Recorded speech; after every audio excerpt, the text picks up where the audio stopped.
Hi friends, welcome to EG Cinema sponsored by King of Share Market and MLA Varanasi Surya.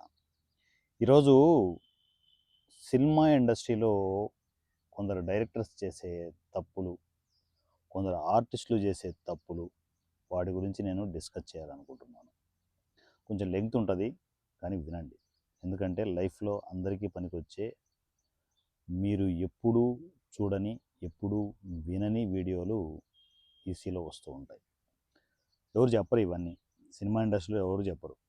ఎంతవరకు ఏంటంటే మీ దగ్గర డబ్బులు ఉన్నాయి నాకేద్దామని చూస్తుంటారు, కానీ నిజాలు చెప్పే ధైర్యం ఎవరికి ఉండదు. అందువల్లే నేను ఈ స్టెప్ తీసుకుంటున్నాను. అన్నీ పచ్చి నిజాలు చెప్తాను. అందరికీ తెలుసు, ఈ పచ్చి నిజాలని అందరికీ తెలుసు. కొందరు యాక్సెప్ట్ చేస్తారు, కొందరు యాక్సెప్ట్ చేయరు. యాక్సెప్ట్ చేసిన వాళ్ళు కొంచెం జాగ్రత్త పడి సర్వైవ్ అవుతారు. యాక్సెప్ట్ చేయని వాళ్ళు ఏమవుతారు, అలా సంకనాగిపోతారు. అంతే, తేడా ఏముండదు. అయితే కొత్త ఆర్టిస్టులు, కొత్త టెక్నీషియన్స్, ఆర్టిస్టుల్లోనూ డైరెక్టర్స్లోనూ ఈ పిచ్చి ఉంటుంది.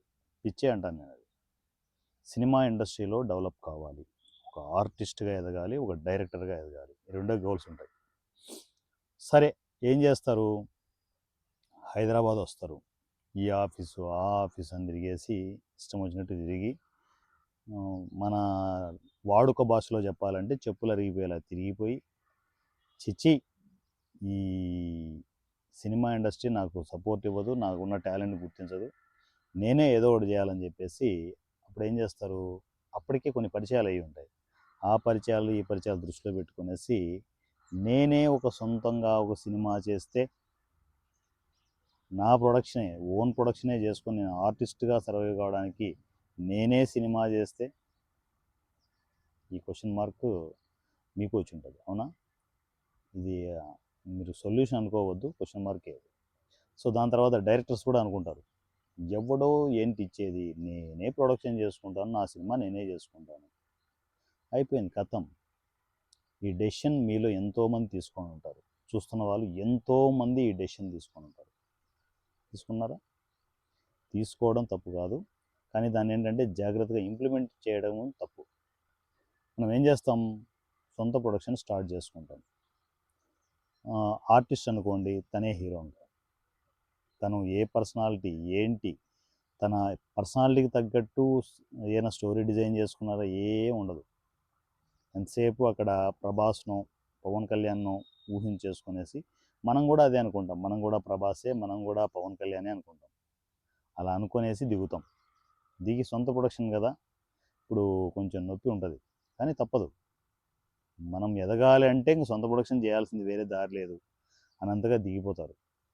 దిగిపోయి వీళ్ళకు మేజర్ ప్రాబ్లం ఏంటి తెలుసా? ఈ ఆర్టిస్టులకి, ఈ డైరెక్టర్స్కి మేజర్ ప్రాబ్లం ఏంటి తెలుసా? సొంత ప్రొడక్షన్ చేసేటప్పుడు నాలెడ్జ్ ఉండదు ప్రొడక్షన్ మీద.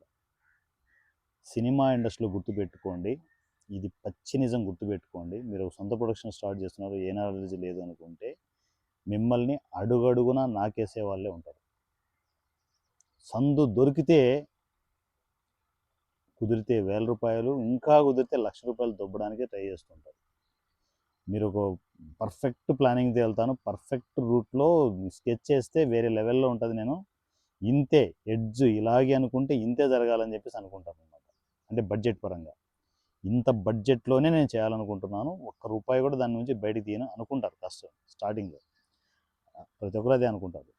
స్టార్టింగ్లో అనుకొని పేపర్ మీద బడ్జెట్ వేసి, ఈ డిపార్ట్మెంట్కి ఇంత, దీనికి ఇంత, దీనికి ఇంత, దీనికి వ్యవహారం ఇంత, ఇంతే బడ్జెట్ అని ఫిక్స్ అయిపోతారు అనమాట. ఫిక్స్ అయిపోయి దిగుతారు.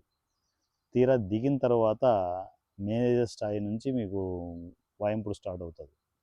అక్కడ ఏమంటారు? క్వాలిటీ కాంప్రమైజ్ కాకూడదు అనే మార్క్ పెట్టుకుంటారు. ₹2 ఏం చూడాలో ₹10 అయింది, నో ప్రాబ్లం, అవుతుంది. అక్కడ క్వాలిటీ కనిపించాలి కదా, స్క్రీన్ మీద క్వాలిటీ కనపడాలి కదా. క్వాలిటీ క్వాలిటీ అని మిమ్మల్ని రుద్ది, చేప రుద్దినట్టు రుద్ది రుద్ది రుద్ది మీ బడ్జెట్ మీకు తెలియకుండా, మీరు ఈ ఒక 50 లక్షలు అన్నారు అనుకుందాం, ఎందుకంటే మన మిడిల్ క్లాస్ ఫ్యామిలీస్ అంతకంటే ఎక్కువ ఏం పెట్టుకుంటాం, ఒక 50 లక్షల్లో సినిమా అయిపోవాలనుకుంటే మీరు షూటింగ్ కంప్లీట్ అయిపోయే లోపలే ₹1,00,00,000 అయిపోతుంది. 50కి డబల్ అవుతుంది. క్వాలిటీ కదా, క్వాలిటీ క్వాలిటీ అని చెప్పేసి అలా ₹1,00,00,000 అయిన తర్వాత ఓన్లీ షూటింగ్ చేస్తే సరిపోదు కదా. ₹1,00,00,000 షూటింగ్ అయిపోయింది. అప్పటికే నానా తిప్పలు, నానా కష్టాలు పడిపోయింటారు. 50 లక్షలు, కోటి రూపాయలు ఏ కొద్దీ మీకు ఎట్లుంటుంది తెలుసా ఫైనాన్షియల్ సిచ్యువేషన్స్. ఆల్మోస్ట్ మీరు ఒక బడ్జెట్ అనుకొని దాని సేవింగ్సే కదా అని అనుకుంటారు. సేవింగ్స్ దాటిపోయి అప్పులు చేస్తుంటారు. అప్పటికే అప్పులు చేస్తుంటారు. అప్పటికే షూటింగ్ అయిపోయే టైంకి అప్పులు చేస్తుంటారు. పోస్ట్ ప్రొడక్షన్ ఎవరు చేస్తారు? మన బాబు చేస్తాడు. పోస్ట్ ప్రొడక్షన్కి అసలు సిసలు బడ్జెట్లు ఇప్పుడే స్టార్ట్ అయ్యేది. పోస్ట్ ప్రొడక్షన్ దగ్గర నుంచి editing, dubbing, RR, songs recording, అవి ఇవి అని చెప్పేసి ఇంకా మోత మోగుతుంది. సౌండ్ ఎఫెక్ట్స్ రకరకాలు అనమాట. డిఐ తర్వాత 5.1 ఫస్ట్ కాపీ రావడానికి మీరు చేసే ప్రయత్నాలు ఉంటాయి చూడు. ఆల్మోస్ట్ మీకున్న శాయశక్తులన్నీ వడ్డించి ఓర్చి మొత్తానికి ఫస్ట్ కాపీ వరకు తీసుకొస్తారు. అప్పటికి మీరు ఎలా ఉంటుందంటే ఎప్పుడూ అప్పులు చేయని మీరు కూడా అప్పులు చేసేస్తుంటారు. చాలా దారుణమైన అప్పులు చేసేస్తుంటారు. ఫస్ట్ కాపీ వరకు వచ్చింది అనుకుందాం, అప్పులు భయంకరంగా చేసి ఫస్ట్ కాపీ వరకు తీసుకొచ్చారనుకుంటాం మీ సినిమా. అది రావడానికి మీరు ఎందుకు 6 నెలల్లో సినిమా అయిపోతుంది అనుకున్న వాళ్ళు మీకు 1.5 year 2 years కూడా అయిపోయి ఉంటుంది. మీకు ఒక టైం కిల్ అయిపోతుంటుంది మీకు తెలియకుండా. అవన్నీ చేసేసిన తర్వాత రిలీజ్ ప్రాసెస్ స్టార్ట్ అవుతుంది.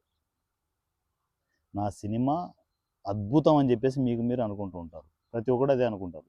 సినిమా ఇండస్ట్రీలో మేజర్ ప్రాబ్లం అంటే ఇదే. నా సినిమా బాహుబలి అనుకుంటారు ఎవరైనా కూడా.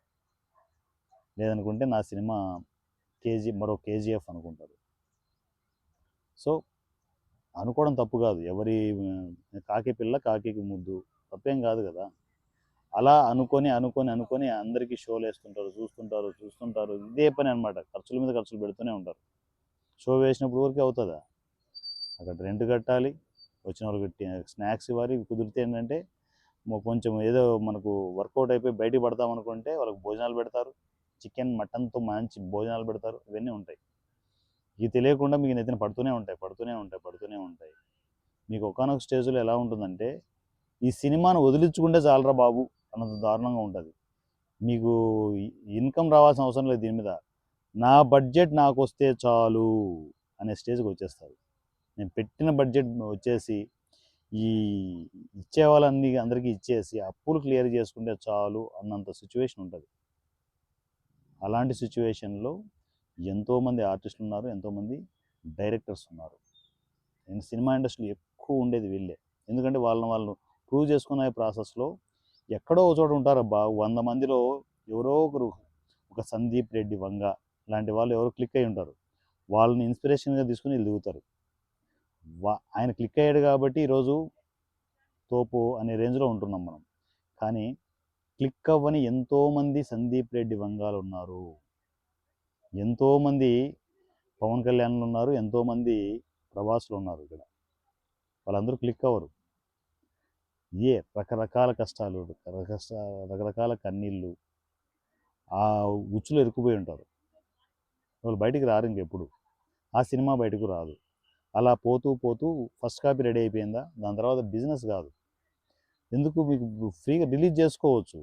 రిలీజ్ ప్రాసెస్ కూడా చాలా దారుణంగా ఉంటుంది. అవన్నీ ఎన్నోసార్లు చెప్పాను నేను. అసలు సిస్సలు పెంట్ అంతా రిలీజ్ దగ్గరే ఉంటుంది. మీరు 1 కోటి రూపాయలు 1.5 కోటి పెట్టేసి ఉంటారు. ఆ డబ్బులు ఎక్కడ బిజినెస్ అవ్వదు. ఓటీటీ తీసుకోరు, శాటిలైట్ రాదు, వేరే థియేటర్కి బిజినెస్ ఉండదు, అదర్ లాంగ్వేజ్ బిజినెస్ ఉండదు. ఏం చేస్తారు మరి? ఏది బిజినెస్ ఉండదు. 1 రూపాయి బిజినెస్ ఉండదు. బిజినెస్ లేకుండా మీరు ఏదైనా చేయాలనుకుంటే మీ సినిమా రిలీజ్ కాదు. ఎందుకంటే ఖచ్చితంగా మీరు పెట్టిన పెట్టుబడైనా రిటర్న్ రావాలనే ఉద్దేశంతో ఉంటారు. 2 సంవత్సరాలు కాస్త 5 సంవత్సరాలు అవుతుంది. 5 సంవత్సరాలు కాస్త మీరు ఊహించలేని నరక కూపంలో ఇరుక్కుపోతారు. ఎక్కడ చూసినా అప్పులు, ఎక్కడ చూసినా కార్డులు గీకేసి ఉంటారు, ఎక్కడ చూసినా లోన్లు తెచ్చి ఉంటారు, ఎక్కడ చూసినా కూడా చీట్లు ఎత్తేసి ఉంటారు, బంగారు తాకట్టు పెట్టి ఉంటారు. ఇక మనము బయటికి రాలేని సిచ్యువేషన్స్లో ఎంతోమంది డైరెక్టర్స్ ఉన్నారు, ఎంతోమంది ఆర్టిస్టులు ఉన్నారు.